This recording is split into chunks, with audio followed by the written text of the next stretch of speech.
Olá, bom dia.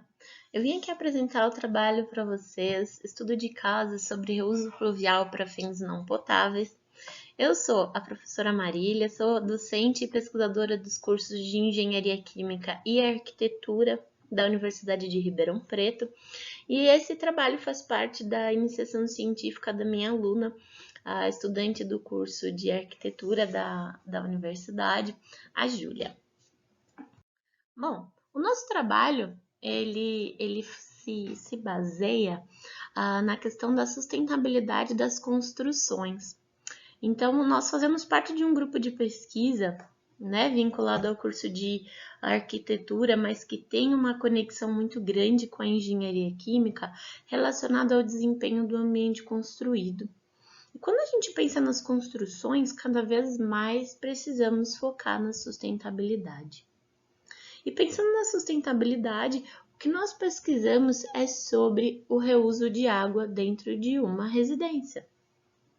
Então, nós temos reusos de água desde de reusos indiretos, reusos diretos, quando você pega, por exemplo, a água da máquina e você reutiliza para lavagem de pisos. E aqui a gente foca no reuso pluvial, principalmente porque nós somos de uma região em que a gente tem um índice pluviométrico, principalmente nas estações de chuva, relativamente alto. Então, quando a gente pensa em reuso pluvial, em adicionar esse tipo de reuso em uma construção, nós estamos pensando em gerir a crise hídrica que estamos vivendo, assim como também pensando numa economia para os residentes daquela casa, que vai deixar de consumir a água potável que vem aí, né, do abastecimento do município, e a gente está preservando também essa água aí para as futuras gerações. Então, o trabalho, ele se baseia nessa estimativa desse custo, dessa economia em um reuso pluvial. E o estudo de caso foi que ele é desenvolvido dentro da Universidade de Ribeirão Preto. Aqui nessa imagem, a gente pode ver um esqueminha básico de um reuso pluvial. Então, a água da chuva ela é captada no telhado, mas ela pode carregar sujeiras. Então, dependendo dessa qualidade, requer aí o uso de filtros, né, para separar essas sujeiras mais grosseiras, geralmente folhas, fuligem, galhos que podem estar em cima do nosso telhado. Vai ser armazenado dentro de uma caixa, de um reservatório, e esse reservatório pode ser então acoplado às bacias sanitárias, as torneiras para lavagem de quintal, a irrigação.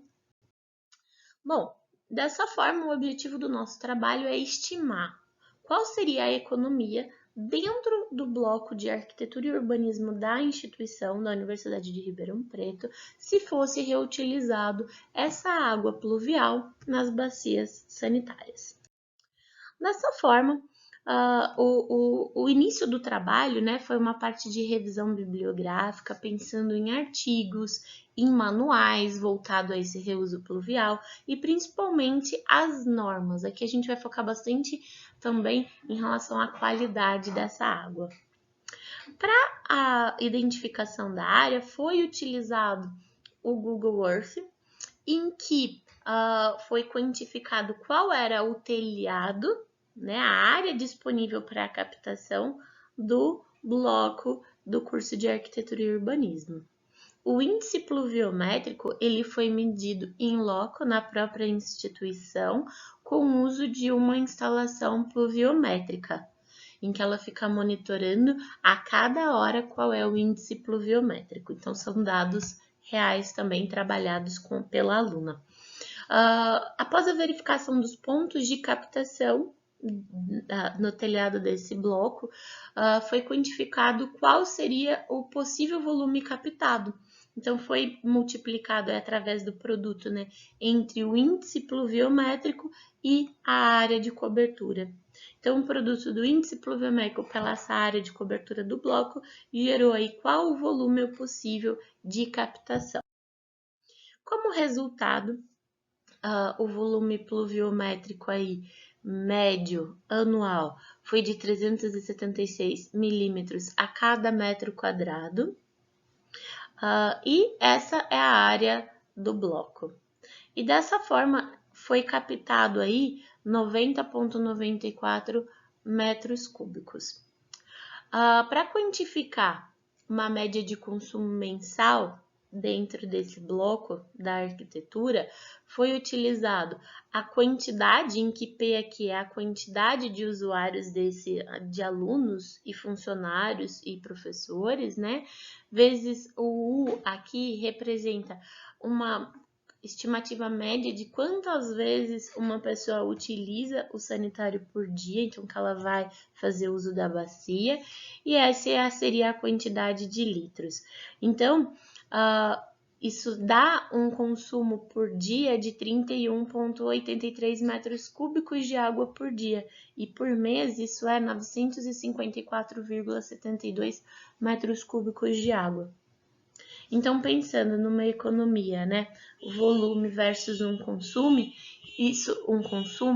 isso daria uma economia de água de 86 metros cúbicos por mês, ou 86 mil litros aproximadamente aí por mês. Em relação à caracterização da qualidade dessa água, foi utilizado a norma da ABNT 15.576. Até o momento, os dados que foram coletados e quantificados foi pH, que deu um valor médio de 7,31. Em relação à turbidez, é exigido que essa turbidez seja menor do que 2 e, em casos de usos menos restritivos, menor do que 5. No entanto, os resultados observados foi de 2,2 a 79,3. Em relação à cor, é requerido pela norma uma cor menor do que 15 unidades UHI, né? E o resultado das leituras em média deu 67,3. Então, com isso, em relação ao pH, isso está adequado, mas em relação à turbidez, o que foi verificado? Lembrando que essa água foi coletada sem nenhum filtro, sem nenhum tratamento prévio. Então, na maioria das amostras, estava em torno de 2, então, entrando dentro daquela faixa menor do que 5 para usos menos restritivos.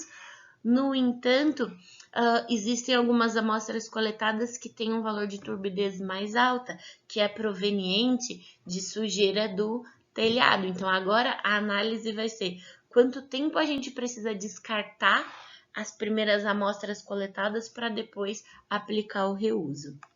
Em relação à cor, também está maior do que o valor recomendado pela norma, o que também é proveniente de partículas de areia, algumas outras partículas que poderiam estar em cima daquele telhado. Então, mostrando aí também a necessidade de você ter um descarte das primeiras amostras coletadas e, às vezes, ainda assim, se for necessário, algum processo de filtração. Então, dessa forma, com tudo o que nós vimos, isso vai gerar uma economia considerável de água e custo, e é uma tecnologia que é possível ser aplicada nas nossas residências, né? Agora os nossos próximos passos o reuso imediato nessas condições não está apropriado. Então, a gente vai analisar agora se é necessário, quanto tempo é necessário descartar para verificar se depois aquele volume vem com uma qualidade adequada, ou então se é necessário o uso de algum filtro ou algum outro processo. Bom, aqui são as fontes consultadas, que é essa publicação de conservação e reuso de água da ANA, a norma técnica da ABNT, a 15.527, foram consultadas também tarifas médias no DAERP, né, que é um sistema de abastecimento do município, e dados também da Sabesp.